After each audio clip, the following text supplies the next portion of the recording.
What a wonderful story. I wonder where the Christmas story is found in the Holy Bible. Well, we've got Sarah here. Sarah, what do you got there open? I've got open Luke. So Luke chapters 1 and 2 gives us a rundown of what happens in the Christmas story. And it's the story of the Virgin Mary, as we all know, and an angel comes to her and tells her that she's going to be with child and she's going to carry Jesus. And one of my favourite verses in this area is her response to that. And I'll quickly read it out in verse 38, which says, "I am the Lord's servant," Mary answered. "May it be to me according to your word." Then the angel left her. What an amazing response, you know, not to freak out, oh my gosh, I'm going to be pregnant. What? With the Lord's child? What? You know, that's her first response. Just such an awesome answer of faith. And then it goes on from there where she goes to visit Elizabeth and finds out Elizabeth is pregnant with John the Baptist.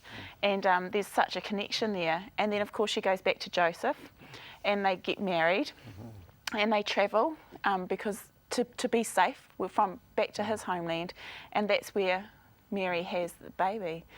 After much knocking on doors and not being allowed to go anywhere else, they end up in a stable. And she gives birth to Jesus, you know. So baby Jesus is born in Baby Bethlehem. Jesus, yeah. Just like the Christmas cards tell the story. There's stars shining, there's angels singing in the sky. It's a virgin birth. At which point, Neil, do you disengage the brain and believe in fairy tales? Well, look, there certainly are lots of critics around in the world today who want to do that very thing. The Investigate magazine, this year's edition, actually has a great feature article in there looking at this very thing. And there are those people on the internet who want to actually just, you know, disparage the whole Christmas story. But without going into the full depth of the article, the upshot is simply this, that the Jesus story is certainly not a myth. It's actually based in historical fact, that there really was a virgin birth, and that that he was, you know, a unique person. He came and he died in a very unique way. Yeah, that's the point that was powerful to me when I looked at the article. Yes, absolutely. That the claim of Jesus Christ to come and give himself as a sacrifice for the human race, unlike any other story was from the ancient unique. time. Yep. And the Jesus story is one of the oldest stories about a virgin birth. It's simply not true that there are older ones. No, absolutely, there isn't. And not only that, but, you know, whilst lots of other stories will have their gods maybe dying in some way or another, none of them have their God dying vicariously for others. Vicariously means like he loves loves for someone else, to take their place. And so here he is, he's taking their place, and he's doing it to save us from sin, not from some egotistical perspective. Look, we don't have time to deal with all the questions one could ask at Christmas time and all the charges that get laid against the story that it may indeed be false.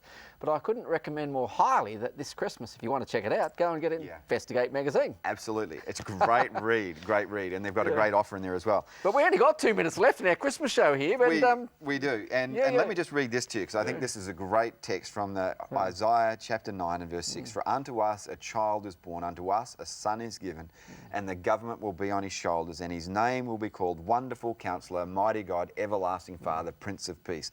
That really is the guts of the Christmas message.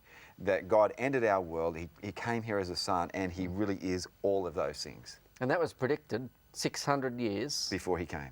And the scroll was found in the cave 200 years before Christ. That's right. In the Qumran cave. That's right.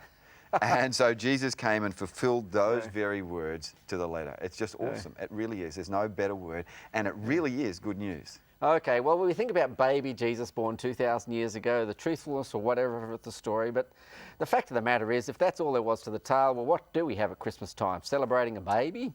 Well, Sarah, what's the biggest gift at Christmas time? Yeah, it's like Just one of those briefly. messages, but wait, there's more. And that's the fact that all of this means that God's coming back to take us home. There's going to be a new heaven. In Revelation, after talking all this time about the wars and everything that's going to happen, in chapter 21 we finally get to the exciting bit about the new heaven. And a party, a huge feed, a huge feast when we get up there, which I can't wait for. And that all the old order of things has passed away. No more death, no more crying, just celebration and time with God our Father. We are going to be with him.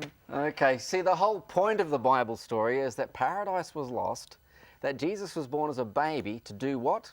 To restore paradise again. A brand new world, a brand new place. It's going to be wonderful, a place called heaven. And for that you need Jesus.